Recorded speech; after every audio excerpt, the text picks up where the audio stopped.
So I was talking to the welder now to have this picture of the bike that I wanted to have him made. Murag nailing kuranan ani sa likod sa dan.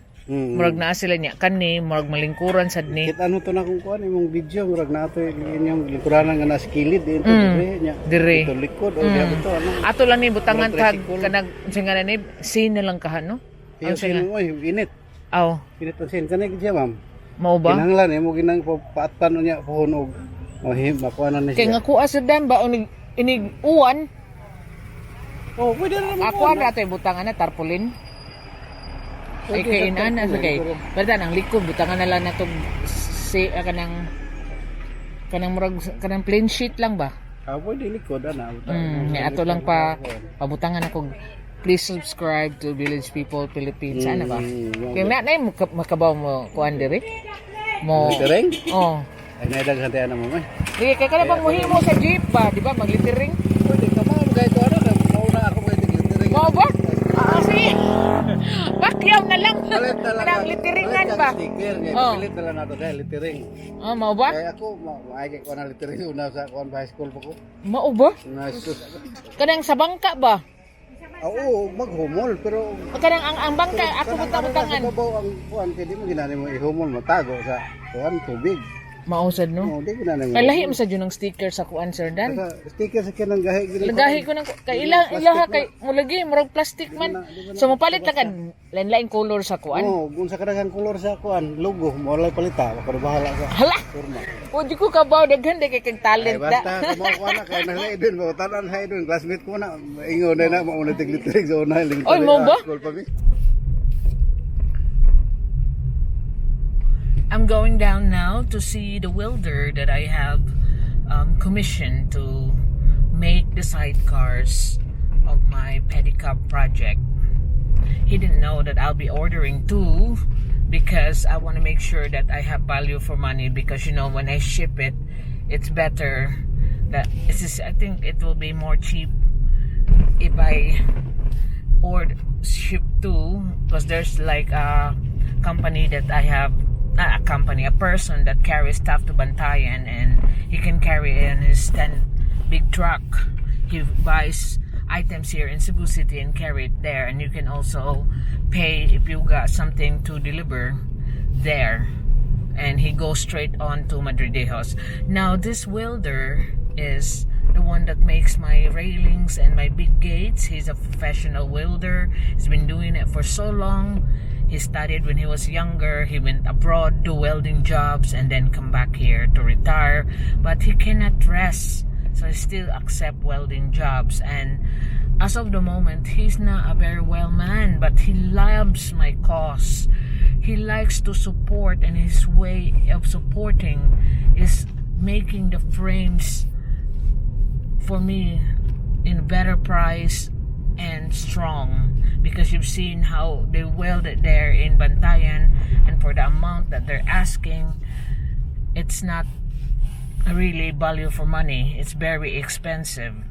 And here I know his workmanship. I know that I could rely on the workmanship that he gives me with all my gates, my railings, and he's quite a well-known professional welder here. That's his shop there. I'm gonna go in now and give him the down payment of the two sidecars. Your order, Sir Dan. Sige. So this is my professional welder, and he likes my cause that I will be changing people's lives through opportunity. Tara, Sir Dan. Unsa na? Nay, wala mo may washing ba? Sa washer. Washing machine? Para washing kanang para washing mo sa kinan ba? Dala, Sir Dan. Mudaon ko 4. Sige ma'am, Ha? kay palitan ni pangumbratan ni. Lagi. Kay akong kuan. Mga media lang to ha. Kadang basta solid lang yun siya. Okay. Kay Bobby ka nga butangan og pasahero. Tagor ha lagi sa kaya katong sandiganan mo. Nya, pwede sa katong usa, katong sa to Kilid, atubangan. balik. Atubangan ba bata pa palingkoron. Basta kuan niya. Nya sa luyo sad niya, mura sa namtoy mo kalingkod ni gamay. Katong kuan sandiganan sa kuan. Adi, katong luyo sa driver mo tinga ito. Nya katong ang luyo nila murag butanganan tos mga karga. Katong loyo nga. Sa lingkuranan. Lingkuranan. Karga. Bali usa sa back sa driver niya katong atubangan. Sa mga tila na may. Molingko dagon gamayng tao niya. Katong sa luyo sa duha atubangan sedan, pwede ra tog cargo na lang to. No? Nya, tangan na lang tatugsin unsa ba kanang aron masira lang siya ba? Sige, katong relikod na. Likod. Ikaw ikaw na lay kuan niya. Ato ako na lay pa-upholster itong mga siya. Okay, kuan ha. Wala na ko plywood da. Sige. Sige Sir Dan ha. Ihatod na ko diri ang kuan. Bike niya. Karon maadto ko rog bike. Hi Ati Tata, tanaw ko sa imong shop sa ako sa ingon. So this is the shop of the welding man that I'm hiring to commission the pedicab. You know, he got all the tools and then he also this is his wife, Ati Tata. He also supports my cause of changing people's life through opportunity. So there he is. He's gonna purchase the materials now. I given him the down payment of 4,000 pesos to make me 2 sidecar, and that's the one he's asking 4,000 to set up to buy the materials. Now I'm going to get a new pricing for bikes, you know, the one I featured in my video, the biggest stockist. I'll try to go there anyway. When I was featuring about canvassing for prices of the bicycles, that was in Colon Street, and 5,200 for 3-wheel bike with plus additional wheel, you know, for a pedicab. That's quite dear. So I tried to look for the owner of Edlim Bros. I'm now going here in the Mandaue Central, which is where the city hall is, the market is, because this is where the location of Edlim Bros, the biggest stockist of bikes here in Cebu City and Mandaue City. So I featured them once, like I said in my video, and see if I could get a better price for my giveaway pedicab, the bicycle side from here. So I'm here now at Edlim Bros Bicycle Trading. I want to see if I could get a better price here for my pedicab projects. And you know, I said 2 to the welder for 2 sidecars, so I'm gonna have to pay for the other bicycle because the funds are still not reaching up to pay for 2 bicycle, but at least it's ready for the next recipient and I have time. So I'm looking at here at the ready-made sidecar that they have here, and they sell it for 5,800. So the welding man is still very good at pricing me at 4,000, and he will attach the bike.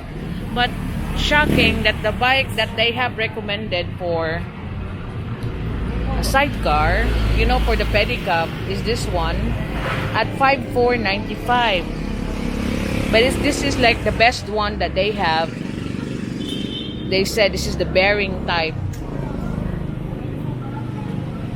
So I'd like to talk to the owner to see if he can give me a better price than 5,495, a better price than Colon. The pedicabs, they have it here at retail with a 3rd wheel at 6,500, and the last price that the owner can give me is 5,800. So, you know, that I want to be giving the quality is the same quality as the one I'm looking on in the first place. I will try to canvas prices here in this small shop, Talamban Bicycle Trading. This is our local bicycle shop here in Talamban. Unfortunately, they don't have the kind of bicycle that has bearings, because that's the one that's needed for a pedicab. This is only for single person bikes. Shame really, because I could have bought, if he has also matched the price of the Colon price, I could have bought that 2 there two bikes that I plan to buy there, but its last price is 5,800, so I have no other choice but to buy it in Colon. So I'm thinking of buying it tomorrow. I'll just bring the multi-cab so I can carry it with me on the back of the multi-cab. So there's a lot of like this now. The bike enthusiast is growing in numbers here in Cebu City since the pandemic.